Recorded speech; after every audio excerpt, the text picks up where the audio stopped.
So thank you all for being here today.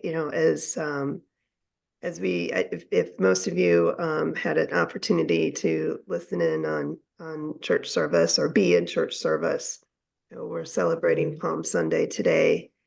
And if you read the write-up for this particular prayer lab, it really is talking about opposites or complexities that we face where they might actually seem to be in contradiction.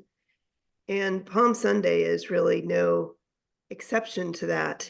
If you think about it, we're celebrating our Christ and Lord.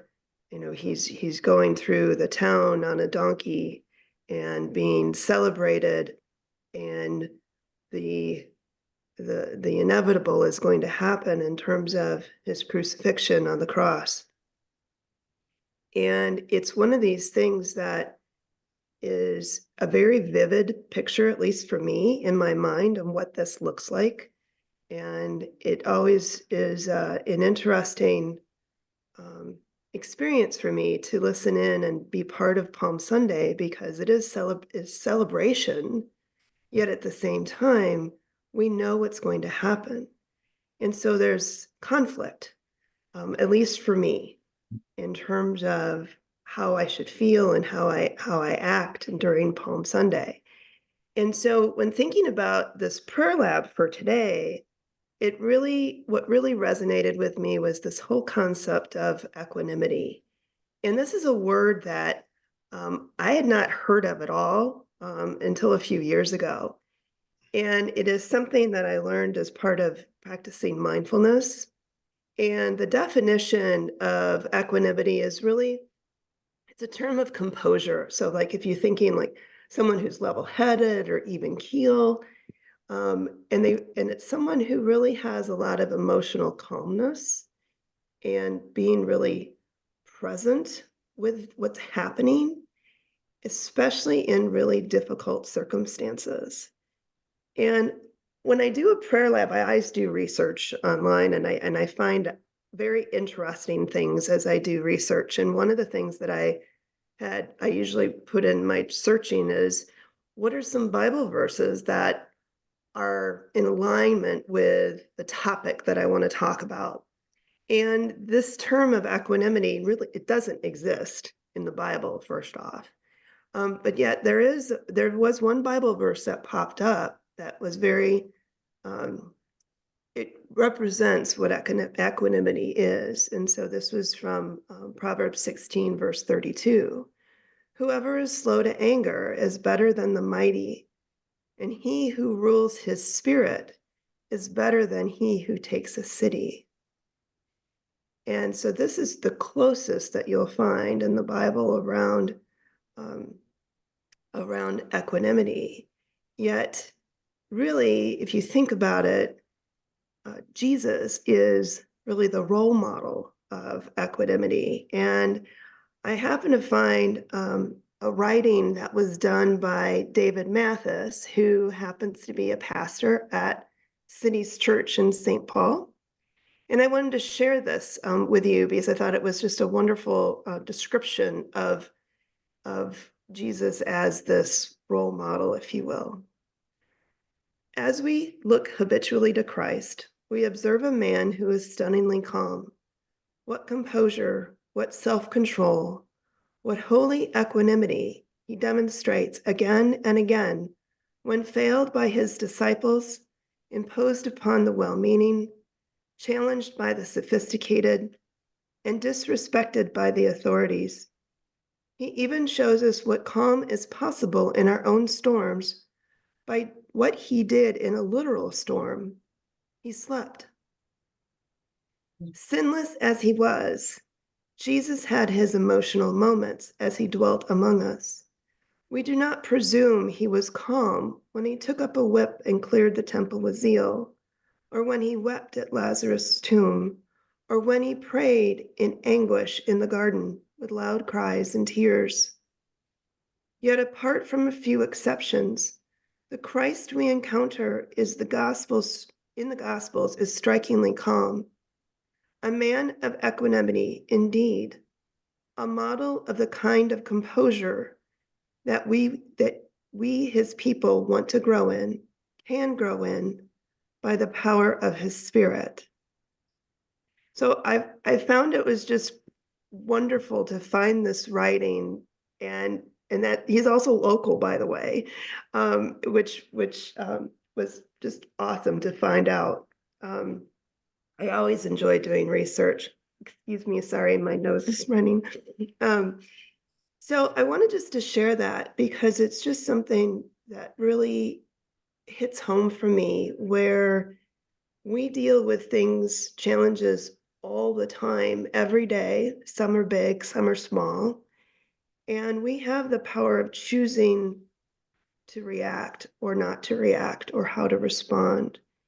And I had also found a practice that I wanted to share with you. And as we go through life's challenges and complexities, and sometimes contrasts or opposites of things that might happen within us, this practice is a visualization. And we'll go through this and then have some discussion. But this is really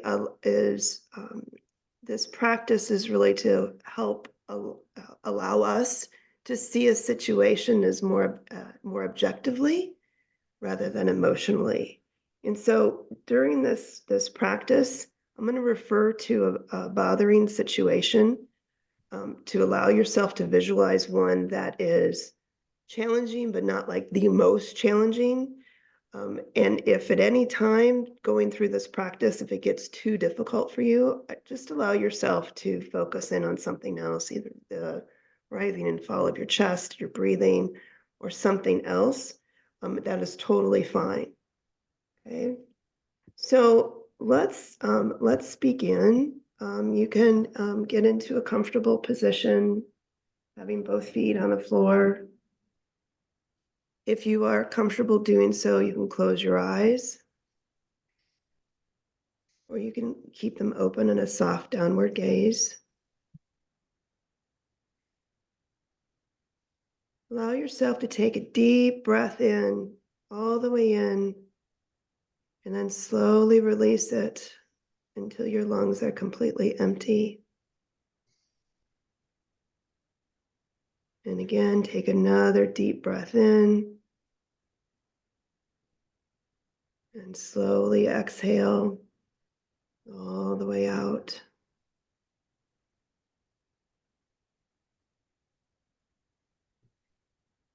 On the next breath in, I invite you to imagine a bright light in front of you.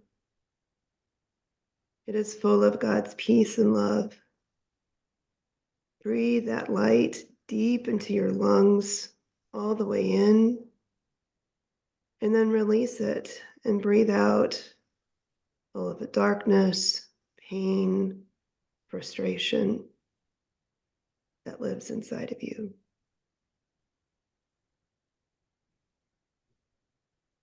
Take another deep breath in of that beautiful light, and breathe out any dark, smoky emotions.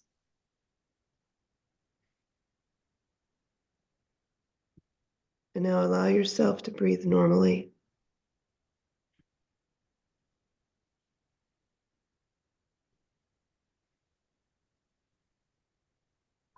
So I invite you to follow this visualization in the first person in your mind, as if I'm speaking for you.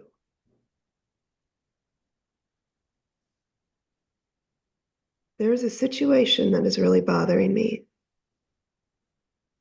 I may have ignored it, or I may have actively denied it, but I'm ready to begin to accept it as the way things are. This is my first step. I accept what is. I acknowledge what is real. I am aware of what has happened or what will happen. Sometimes I feel scared, sad, angry, and even helpless when I think of it. But I'm okay with these feelings. I know they will pass. I accept this is where I am right now.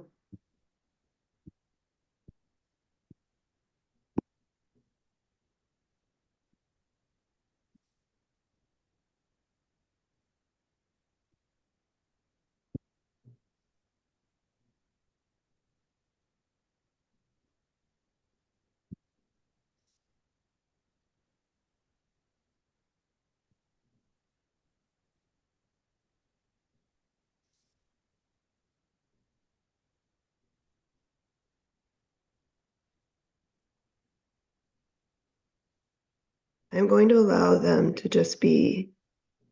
I'm going to allow myself to just be with it for now. I don't have to change anything right now. I don't have to do anything. I'm just going to breathe.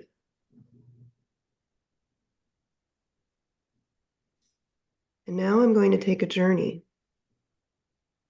I'm going to imagine I'm a bird. I can see myself fully. I can see the color of my feathers. I can feel my beak and my feet. I'm happy and safe as a bird, yet I can still see and understand everything. I'm going to slowly lift off the ground and fly above my problem so I can see it clearly.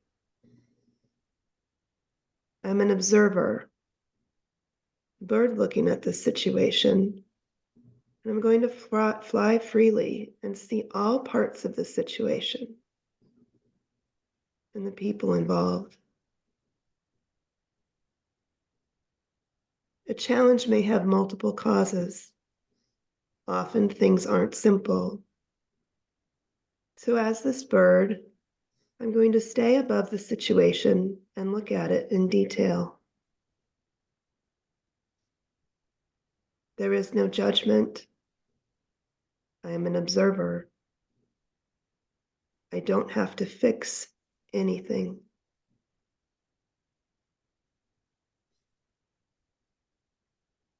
I allow myself to see all of the pieces that played a part in making this situation happen. I can see the things others have done and the things I've done that helped this situation arise.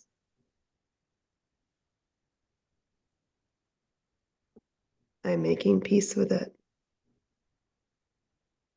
I can also see how the environment and other social factors made this happen.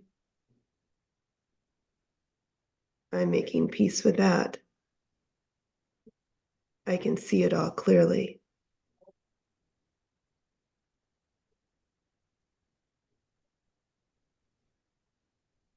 I can see what was in my control.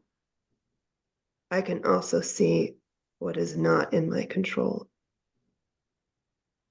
I can see it so clearly.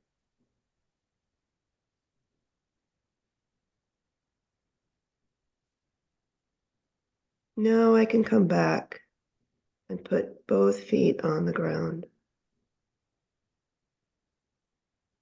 I'm done being a bird of observation, and I can be myself again.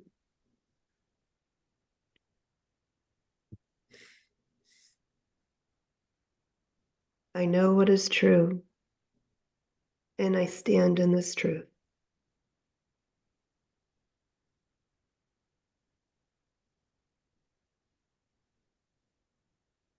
Allow yourself to let go of that visualization. Come back to your body. Begin to move your fingers and toes.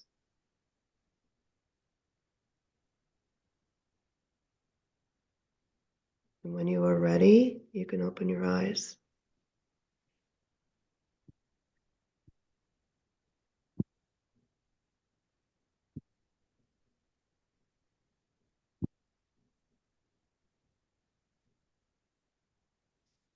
So the first time I did that practice, I actually